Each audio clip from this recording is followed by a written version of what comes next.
Hi everyone, welcome to Anuswe channel. నేను మీ అనుష. ఈరోజు ఒక మంచి ప్లఫీగా ఉండే ఎగ్ ఆమ్లెట్ ఎలా చేసుకోవాలో, స్మూత్గా ఉండే ఎగ్ ఆమ్లెట్ ఎలా చేయాలో చూద్దామండి.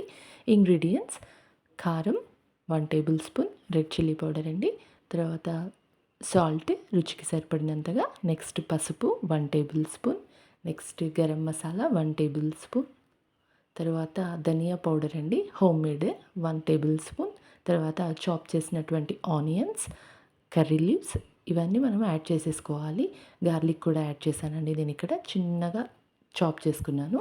నెక్స్ట్ కర్రీ లీవ్స్ కూడా యాడ్ చేశాను. తర్వాత 2 టేబుల్ స్పూన్స్ కర్డ్ తీసుకోవాలండి.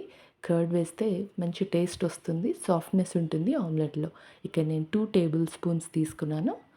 తర్వాత 2 ఎగ్స్ తీసుకున్నానండి. ఇప్పుడు మంచిగా ఈ విధంగా నేను చూపిస్తున్న విధంగా మీరు విస్క్ చేయాలండి. Whisk the eggs. Whisk means beat చేయాలి బాగా. మన వైట్ ఎగ్లో ఉండే వైట్ యోక్ శాక్ అంతా మసాలా మిక్స్చర్లో కలిసేలాగా ఈ విధంగా మిక్స్ చేసి ఒక లిటిల్ ప్యాన్ తీసుకొని ఈ విధంగా ఎగ్ మిశ్రమాన్ని వేసేసుకోవాలండి. నేను ఇక్కడ బటర్ యాడ్ చేశాను, ఆప్షనల్ అండి, మీరు ఆయిల్ కూడా యాడ్ చేసుకోవచ్చు ప్యాన్ పైన. సో ఇలా ఈవెన్గా స్ప్రెడ్ చేసిన తర్వాత సిమ్లోనే ఉంచేసి ఒక మూత పెట్టేసేయాలండి. అప్పుడే మనకి ప్లఫీనెస్ వస్తుంది, చాలా మంచి స్మూత్నెస్ కూడా వస్తుంది. సో ఒకవైపు కాలిన తర్వాత సెకండ్ సైడ్ కూడా ఇలా టర్న్ చేసుకొని కుక్ చేయాలండి ఒక 2 మినిట్స్ అంతే. ప్లఫీగా స్మూతీగా ఉండే ఎగ్ ఆమ్లెట్ రెడీ.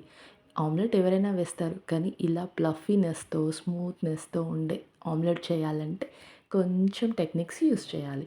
సో నచ్చితే బ్రేక్ఫాస్ట్గా స్నాక్గా ఈరోజే ట్రై చేయండి ఎగ్ ఆమ్లెట్ ప్లఫీనెస్తో. ఓకే, అలాగే సబ్స్క్రైబ్ అనుస్వే ఛానల్. మీకు నోటిఫికేషన్స్ ద్వారా నా వీడియోస్, కుకింగ్ షార్ట్స్ అన్నీ చూడొచ్చండి. Thank you.